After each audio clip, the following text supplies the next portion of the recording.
අපි හොඳටම මතක තියාගන්න ඕන ඒත් අපිට ඉක්මනින්ම අමතක වෙන දෙයක් මතක් කරලා යන්න මං අද ආවේ. ඊයේ ට්‍රේන් එකේ වෙච්ච සිද්ධියක් එක්ක. වයස අවුරුදු 55ක 60ක වගේ වයසක පුද්ගලයෙක්. මේ පුද්ගලයා බොන්න ගත්ත වතුර බෝතලේ බීලා ඉවර වෙලා ට්‍රේන් එකේ දොර ගාවින් වීසි කරන්න සැරසුනේ. මම හිටියේ දොර ගාව. මේ මිනිස්සයා වතුර එක වීසි කරන්න හදනකොට මම රවල බැලුවා. ඒ රවල බලපු හින්දා මේ මිනිස්සයා මගෙන් ආපි මම මේක වීසි කරන්නද කියලා. මම කිව්වා නෑ. මගේ හිතේ තීච්ච දේ මං කටින් පිට කරා ඒ අවස්ථාවේ. මම කිව්වා නෑ ඔක ගෙදර ගෙනියන එක තමයි හොඳම වීසි කරන්න එපා කියලා. ඊට පස්සේ මේ මිනිස්සයා ඒ කියපු දේ ඇහුවා. ඒක තමයි මේ මිනිස්සයාගේ ඇත්තම වටිනාකම.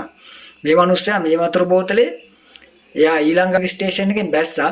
ඒ බහින වෙලාවේ වතුර බෝතලෙත් අරගෙන තමයි ගියේ. ඒ දේ මතක් කරලා මම මේ වීඩියෝ එක කරන්න හිතුවා. අපි හැමෝම ඇත්තටම ගොඩක්ම මතක තියාගන්න ඕන දෙයක් තමයි මේ දේ. අපේ පරිසරය අපි ආරක්ෂා කරගන්න ඕන. මේ මහ පොළොව මිනිසාට අයිති නැත. එහෙත් මිනිසා මහ පොළොවට අයත්ය. ඔයාලා චුට්ටක් මේ ගැන හිතන්න. ස්වභාවිකව දි รา පත් වන දේවල් කාලයත් සමග පසට එකතු වෙයි. නමුත් මිනිසා නිර්මාණය කළ දේවල් පරිසරයට බරක් වෙලා පරම්පරා ගානක් ඉතුරු වෙයි. ඒ මෙහෙමයි. දින, සති, මාස, වර්ෂ ගත වෙන්නේ.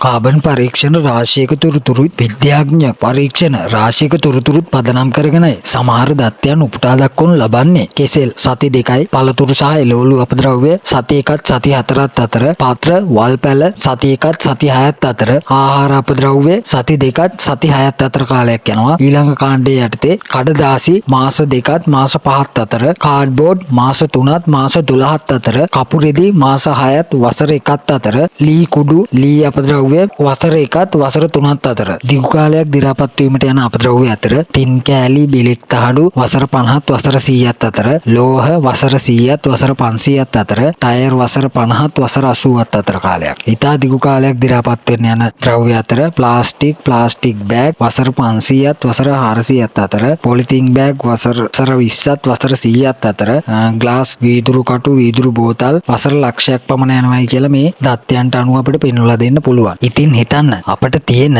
මතු පරපුරට නැත්තටම නැති වෙන ස්වභාවික සම්පත සෝබා දහම රැක ගන්න ඕන නේද? අද ගැන පමණක් නොසිතා හෙට ලොව දකින්න නව පරපුරටත් සුවසේ ජීවත් වීමට මේ පරිසරය ආරක්ෂා කරලා දෙන එක අපගේ යුතුයකමක්. එහෙම නැතත් පුනරුත්පත්තිය විශ්වාස කරන අයත් ඉන්නවනේ. ආයෙම උපදින්න වෙන්නේ මෙහෙම ගියොත්. කුණු ගොඩක බව තරයේ මතක තියාගන්න. මේ යන විදියට රට දින්නකල් අපි බලන් ඉඳලා අන්තිමට අපිට ඉන්න රටකුත් නැති වෙලා පස්ස බලන්න වෙන්නේ. රටම කුණු ගොඩක් වෙනවා. ඒක නිසා කැලිකසල නිසි තැන්වලට බැහැර කරන්න ආකල්පමය වශයෙන් දැනුවත් කරන්න ඕන. ඒ වෙනුවෙන් ක්‍රියා කරන්න ඕන. කුණු කසල අමතක වීමෙන් හෝ තැන තැන දාන පුරුද්ද දැන්වත් නතර කරගමු. අනිවාර්යෙන්ම මේ වියුක්තක් එස් මහින්ද හිමුවත් දැන් නෑනේ. දරුවන්ටත් පුරුදු කරවන්න වෙනවා. නැත්තම් අනුරට තියා සක්‍රයගේ පුතා වයිමාවත් රටට කෙලවෙනවා. ඒක නම් ෂුවර්. මේ වගේ දේවල් තවත් දැනගන්න අපිත් එක්ක එකතු වන්න.